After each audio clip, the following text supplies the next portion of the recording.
Good afternoon, beautiful people. Thanks for tuning in. Today we are diving into the political earthquake happening in New York City, and honestly, the ripple effect is going to hit every major city in America. We'll discuss how Zohran Mamdani's proposed tax hikes, the pressure on Governor Hochul, the outrage from the business community, and even President Trump's willingness to sit down with him and work something out. They all fit into one narrative, a radical shift in the direction of the country's biggest city. Welcome to Nelly Miranda.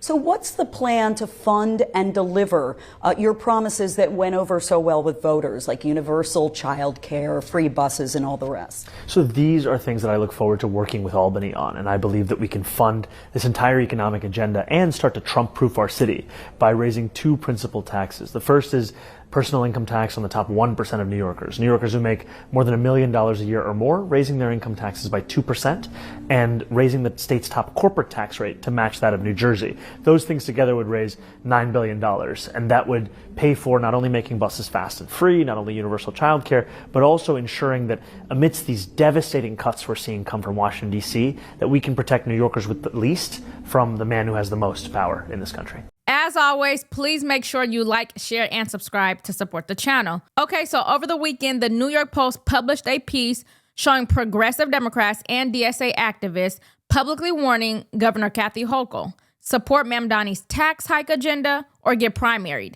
And they didn't whisper it, they said it out loud. Third strike, you're out. Now, if you look at these rallies, it is clear that they are organized and intentional. I just want you to know, Kathy Hochul, if you get a third strike, you're out.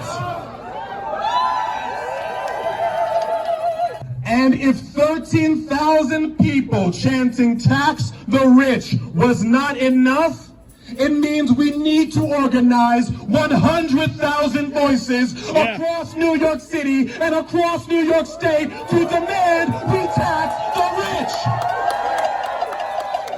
Are you ready to organize people to tax the rich? Yeah! Are you ready to fight in this campaign? Yeah! Are you ready to win? Yeah! Win for yourselves! Win for the children! And win for our future! Let's go tax the rich! You can see the energy. They're not asking Kathy Hochul. They're demanding. And Hochul knows that she is politically fragile right now, which is why she's suddenly trying to pivot further left, even though Wall Street donors are already panicking. I think this is the moment where the ideological left officially takes control of the Democratic Party's agenda in New York. They are not pushing Hochul. They're corralling her. They're saying, you follow Mamdani or you're gone. And considering how weak she's looked lately, I do not think she has many options left. But here's what Mamdani has to say when asked about Hochul's position on making buses fast and free. Because you brought this subject up, let's just talk about what Governor Hochul said very recently about buses. It sounded like it was a bit new, that she was saying it's not a good time to take revenue out of the MTA. Now, my understanding of your plan is that the city would subsidize the revenue, but she has other reasons why she doesn't sound too keen on the bus situation. Should she have said that before people voted based on that issue? Is that a shift? Or have you always known that she felt that way? And also, is there a workaround? Well, I think the governor and I share a belief that in making buses free, we have to replace the revenue for the MTA. We cannot simply demand that they do so without covering the amount of money they would raise from fares. And that's a cost of about $700 million a year. And I continue to be excited about the work of making the slowest buses in America fast and free, and of sharing the governor's interest in delivering on an affordability agenda. But do you need to get past whatever her objection is to it at this point that she just stated in the last couple of days? I see the concern being that we don't mimic what we saw under the previous administration in Albany, where what we would find time and again is the MTA was told, make this happen no matter what the cost is. And what we want to do is what we did when we made 5 bus routes free in New York City. We found $15 million, gave it to the MTA, covered the revenue they would have made from fares, and ensured that they could still be whole. Is that the solution in your view? Is there a workaround to Governor Hochul's? We're going to approach this as there's always a way to get to yes, that there's going to be a way, and we're going to work with the governor and her staff, and we're going to have conversations to get there. Elise Stefanik is running for governor, and here's what she had to say about Kathy Hochul essentially bending the knee to Zohran Mamdani's socialist agenda. I am confident that what we will find in Albany is a politics of partnership that we have not seen for quite some time. The points we raised on October 23rd about freezing the rent for more than 2 million rent-stabilized tenants, delivering universal childcare, making the slowest buses in the country fast and free, these are not just slogans. These are commitments, and I look forward to delivering on them. That's New York City Mayor-elect Zohran Mamdani and working with New York Governor Kathy Hochul to raise taxes and enact his socialist agenda for New York. My next guest, New York Congresswoman Elise Stefanik, is running to unseat Kathy Hochul as governor of the Empire State next November and stop Mamdani from implementing his socialist policies.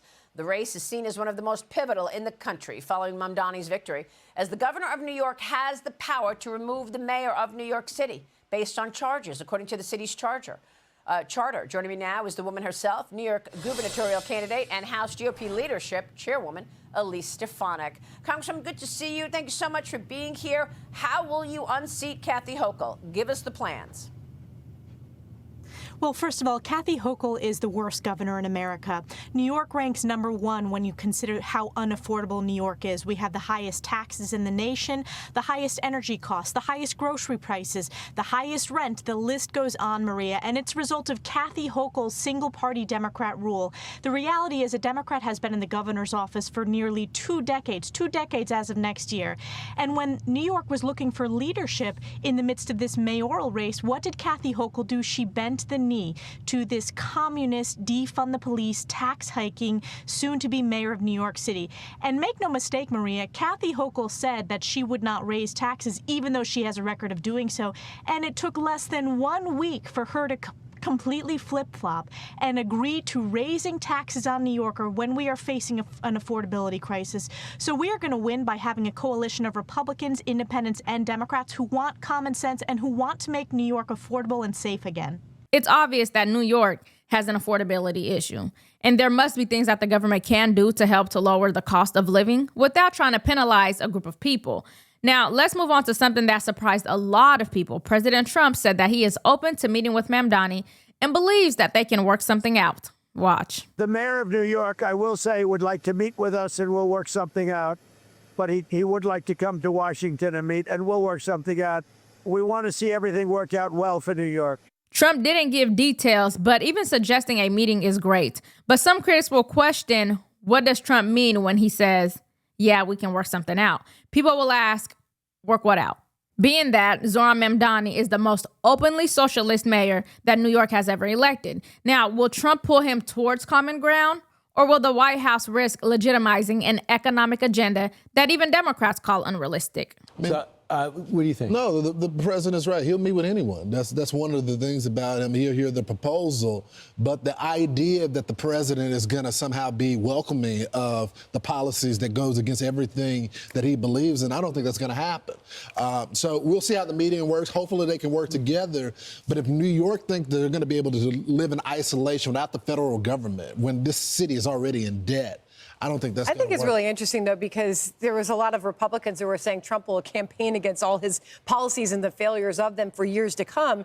There's also the fact that President Trump was born and raised in New York and cares deeply about this city. So to have him meet with the mayor-elect would, be a natural next step. And here is Zohran Mamdani speaking on the topic of meeting with Trump. Day-to-day necessities of their life. Now, let's talk about the business community because many of them are furious. Stephen Fulop, the incoming head of the Partnership for New York City, called Mamdani's corporate tax hike plan absolute suicide. In this article written by the New York Post, he said, quote, "This proposal is absolute suicide for NYC and an absolute dream for NJ," said Stephen Fulop, the Jersey City mayor who will become the CEO of the Partnership for New York City next year. Speaking as both a NJ mayor and the incoming CEO of Partnership for NYC, I can't think of an easier narrative to torch supporters of this idea, both politically and governmentally. Even if they believe companies won't move, what remains 100% indisputable is they certainly won't create a single new jobs in NYC. Is he being dramatic or is he just being honest? You let me know in the comments. Because if Mamdani raises New York's corporate tax from 7.3% to 11%, and you stack that on top of the city's business taxes, payroll taxes, rent pressure, inflation pressure, I think that companies will be forced to flee. Well, Wall Street billionaires are scrambling for a plan B after far-left Zohran Mamdani's mayoral victory. Business titans including Steve Schwartzman, Jamie Dimon, Larry Fink, they met privately with President Trump at the White House and reportedly expressed interest in backing Elise Stefanik for governor in 2026. A Stefanik win could derail Mamdani's high-tax, freebie-laden socialist agenda. Meanwhile, President Trump says a meeting with Mamdani is in the works. The mayor of New York, I will say, would like to meet with us and we'll work something out. But he would like to come to Washington and meet, and we'll work something out. We want to see everything work out well for New York.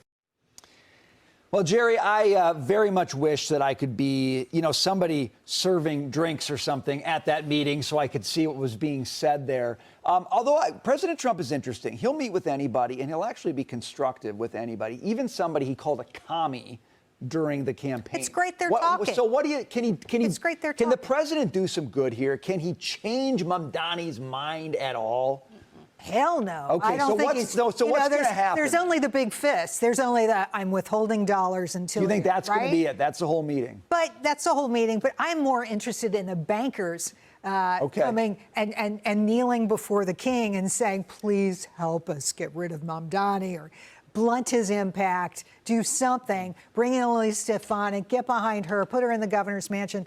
I do wish, though, that these bankers would have the same message out of both sides of their mouth, because privately they're saying, we've got to get rid of Mamdani, but publicly they're saying, well, we're so glad to meet you, Mr. Mamdani, and, welcome to New York, welcome to leadership in this big, fine city.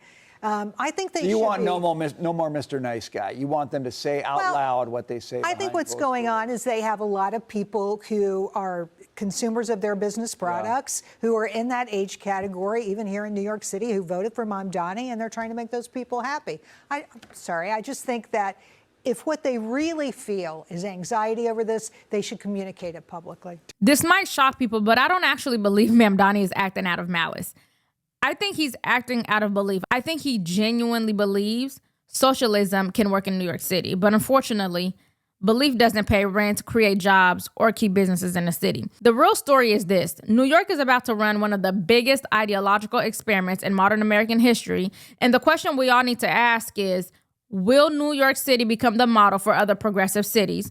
Or will it become the warning sign? Let me know your thoughts in the comments. And as always, if honest commentary brings you value, please make sure you like, share, and subscribe to support the channel and ring the bell so you never miss an update. Thanks so much for watching, and I'll see you in the next one.